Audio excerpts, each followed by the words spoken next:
আসসালামু আলাইকুম। স্বাগতম লাইফস্টাইল বাংলা চ্যানেলে। আজ আমরা জানব রাতে খাওয়ার পরেই ঘুমিয়ে পড়েন কোন সমস্যা দেখা দিতে পারে। খেয়ে শুয়ে পড়লে বদহজম, বুক জ্বালা, ওজন বৃদ্ধি এমনকি স্ট্রোক পর্যন্ত হতে পারে। খেয়ে উঠেই ঘুমিয়ে পড়ার অভ্যাস আসলে ব্যাঘাত ঘটাতে পারে ঘুমেরও। সারাদিন অফিসে প্রচুর পরিশ্রম হয়েছে, ক্লান্ত হয়ে বাড়ি ফিরেছেন, পরিষ্কার হয়ে কোনো মতে নাকে মুখে দুটি গুজেই শুয়ে পড়লেন। কিন্তু জানেন কি, খেয়ে উঠেই ঘুমিয়ে পড়ার অভ্যাস আসলে ব্যাঘাত ঘটাতে পারে ঘুমেরও, বিশেষ করে যদি নৈশভোজের পরিমাণ বেশি থাকে।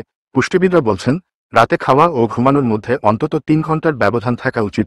খেয়ে শুয়ে পড়লে বদহজম, বুক জ্বালা, ওজন বৃদ্ধি এমনকি স্ট্রোক পর্যন্ত হতে পারে। তাই রাতের খাওয়া সেরে কিছুক্ষণ বসে বিশ্রাম নিন। প্রয়োজনে হাঁটাহাঁটি করুন, প্রাণায়াম বা হালকা ব্যায়াম করে নিতে পারেন। তবে খেয়াল রাখতে হবে পেটে যেন চাপ না পড়ে। খাওয়ার ঘন্টা 3 পর ঘুমানোর অভ্যাস শরীর সুস্থ রাখবে, হজমও ভালো হবে। রাতে বুক জ্বালা বা ঘুম না আসার মতো সমস্যায় পড়তে হবে না। রাতের খাবারে কোন খাবারগুলি খেলে ঘুম ভালো হতে পারে? ঘুমানোর আগে 1 কাপ গরম দুধ খেতে পারেন। দুধে 1 চামচ মধু মিশিয়ে নিলে ভালো ঘুম হবে। বাদাম খেতে পারেন। দুগ্ধজাত খাবার, বাদাম, খেজুর, ডিমে রয়েছে ভরপুর উপকারী উপাদান, ক্যালসিয়াম, ট্রিপটোফ্যান, ম্যাগনেসিয়াম যুক্ত এই খাবারগুলি ভালো ঘুমের পক্ষে সহায়ক। রাতে এড়িয়ে চলবেন কোন খাবারগুলি? অতিরিক্ত মিষ্টি ও লবণযুক্ত খাবার, চা, কফি, সোডা জাতীয় পানীয়, চকলেট রাতে না খাওয়াই ভালো। এতে ঘুমের ব্যাঘাত ঘটতে পারে। অনিদ্রার সমস্যা দূর করতে রাতে ধূমপান করা থেকেও বিরত থাকা প্রয়োজন।